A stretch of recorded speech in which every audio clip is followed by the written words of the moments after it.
繼加拿大總理卡尼之後，英國首相施紀賢亦都係到北京訪問。今日咧就同習近平會晤。咁佢聲稱就係想改善呢一個中英嘅貿易關係，但引起過嚟好多嘅批評嘅。咁點睇呢個施紀賢嘅訪華啊？今日我哋請咗時事評論員Gordon咧上線同我哋一齊傾下。Gordon 你好啊。好，Sarah你好，大家好啊。首先我講之前咧，因為我人在倫敦咧。係啊，我覺得咧，我講嘢都要謹慎，即係香港嗰啲時事評論員喺香港講嘢，梗係應該要好小心啦。我哋都知道有啲朋友，即係都即係譬如話有，即係有啲即係總之要趨吉避凶啦，唔好講咁詳細啦。咁你唔覺得英國係咪好好多㗎喎？其實，因為英國嘅言論自由咧，就喺呢個工黨上台之後咧，就壓縮得好緊要，不過我就唔覺我自己需要擔心嘅，因為我咧就好少即係太過情緒上慷慨激昂。通常咧，就算去到邊度咧，都係擺事實、講道理、理性分析嘅啫。咁但係咧，而家呢個英國呢個工黨政府咧，就可以真係講咧，天怒人怨啊！佢做嘅嘢咧，就係手指咬出唔咬入，咁咧。我想講咧，就亦都唔係話嗱，你唔好以為佢係單打獨鬥喎。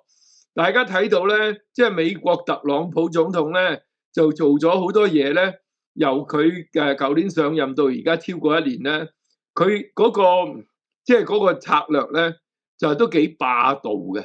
咁但係佢嗰個霸道咧，其實嗰個真正嘅目標就係得一個國家嘅啫，嗰個就叫中華人民共和國。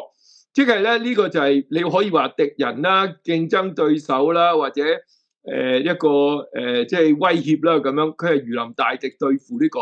我哋睇到咧，佢無論係格陵蘭啦、呢個委內瑞拉啦、或者即係同呢個北約啊、歐盟之間嘅好多問題，貿易戰都係針對呢個中國嘅。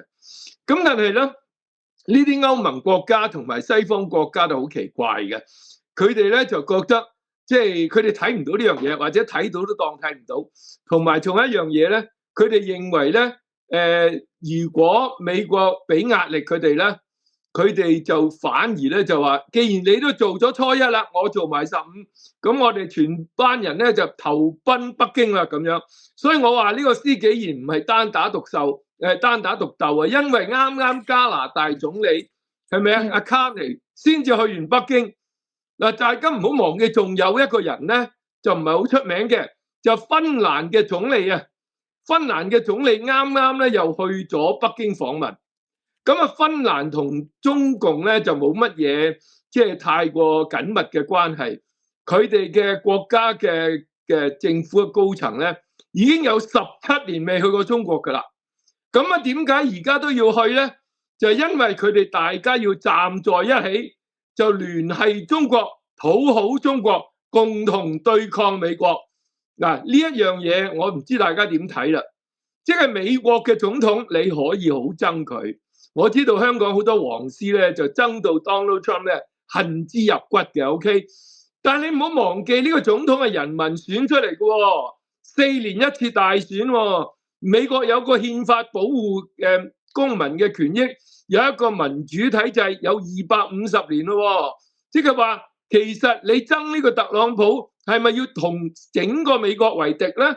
美國下一次選個總統都唔知係邊個，咁點解你因為憎恨呢個特朗普就去到一個冇民主、冇自由、冇普選嘅一個被稱為極權嘅國家嗰度，而係拉佢討好佢，然後咧就同佢站在一起，共同對抗美國咧。嗱，我就唔知 Sarah 你點睇啦，我就睇唔通呢個邏輯。